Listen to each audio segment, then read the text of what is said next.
Hello, this is Julian with Coffee Reviews, and today we'll be reviewing the Luis Anastasio Castro White Honey Processed Costa Rica from Matteo. And there's the bag right there. And Matteo, based out of Gothenburg, Sweden, and this coffee right here was featured in our most recent blind taste test rankings video as part of the Right Roast's February subscription box, where it finished second place out of 4 coffees on that day. And this is actually our third time reviewing a Matteo coffee, as we'd previously reviewed 2 of their coffees during our first ever Cafe Box Advent Calendar series.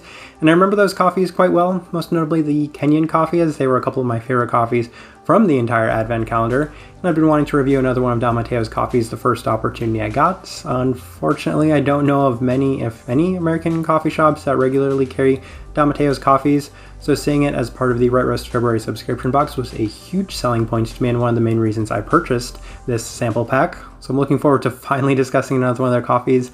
This right here is day 25.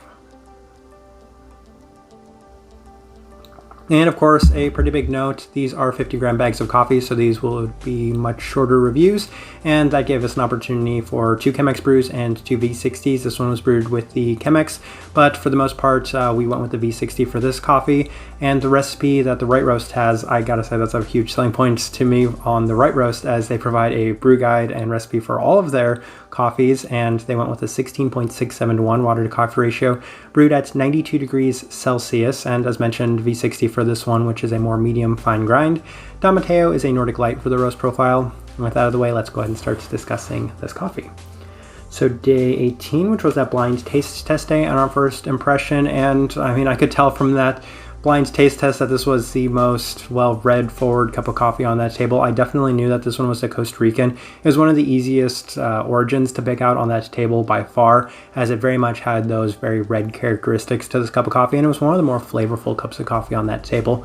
What really impressed me the most about that cup of coffee was just how clean it was. I knew it was a Costa Rican, but especially for being a honey processed Costa Rican, I found a lot of clarity coming from it. Slight bit of herbality, and there was that's pretty much the main things I was getting out of it, but, you know, trying 4 different coffees, not as many notes to pick out from that first impression, but it left a pretty solid first impression. Day 21, another solid day for this cup of coffee, first time running it through the Chemex, and was again really impressed with the clarity of the slightly herbal red base to the cup of coffee. They have the flavor note listed on here of a rose hip. Yeah, that makes a lot of sense. I would typically associate this kind of red floral characteristic with a slight bit of herbality to it to be a hibiscus, but I think we're splitting hairs at this point. And then the secondary characteristic they have listed on here is a nectarine, and I was thinking apricot jelly. So again, we're thinking along the same lines of a stone fruit, but definitely present in this cup of coffee, in addition to a slight bit of citrus as well. So I was getting those characteristics, quite a bit of different fruit flavors to it, but that will continue as our third time trying it, day 23. Adjusted to Matteo's recipe and was pretty similar with a slight bit more complexity. So I was really feeling the strong herbal floral red base to the cup of coffee right from the start, while it maintained a lot of clarity. Complex in the sense that we were getting a fair bit of different fruit flavors, most notably that very Costa Rican-like characteristic of a red berry, very present, pronounced in this cup of coffee, in addition to a slight bit of some citrus, lemon and orange is what I was thinking. And then it also had that earlier noted apricot jelly taste to it. So I was getting 3 different fruit flavor characteristics, which was really nice, quite enjoyable, gave a lot of complexity and depth to the cup of coffee in general. All right, let's go ahead and put up the tasting wheel so you can see what we're getting. All right, and for level 4s, let's run through those real quick. So the cleanliness level 4, yeah, definitely have been harping on that, as that and the finish are 2 of my favorite characteristics of this cup of coffee. The finish also being in a level 4, and it's for a number of reasons. I've mentioned that Costa Rican coffees can be a little muddied and overbearing at times, so having the finish toned down to a level 4 is wonderful, and having the cleanliness bumped up to a level 4 is also wonderful. Typically I'm saying clarity at 2 or 3, and then the finish at 5, because you just get this really intense muddied red forward cup of coffee. But this one right here had terrific balance to it, and it didn't sacrifice any of the sweetness, as we're looking at the sweetness at a level 4. So seeing that part of the tasting wheel at those levels, that's really nice. The florals, definitely the most pronounced characteristic in this cup of coffee, so that one is definitely justified at that level 4.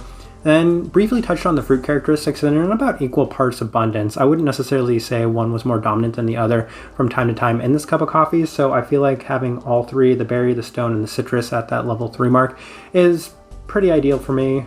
Acidity level 3, yeah, a little acidic cup of coffee. And then the only other thing I really felt worth noting on this tasting wheel was the body at a level 2.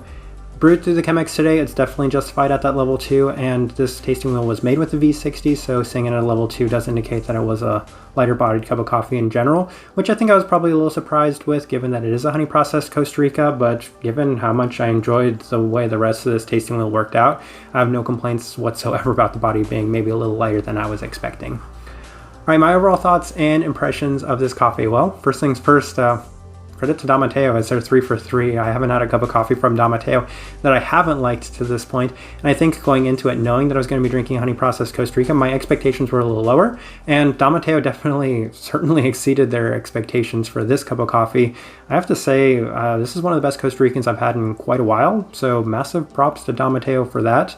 Type of person I would suggest this coffee to. I think if you really like a lot of those red characteristics that come from Costa Rican coffees, but have, like myself, found them a little too strong and overbearing, then this is a really nice fit for you, because I learned that it's not the red fruit characteristics, the red dominant characteristics that I dislike, it's the overbearing aspect of them. When you dial them back slightly and give them a more clean base, I actually quite enjoy it. I feel like this would have been a really fun bag to review, an entire bag of this cup of coffee, but I think lesson learned that it's not the Costa Ricans that I dislike, it's the way that a lot of people have been doing Costa Ricans that I dislike.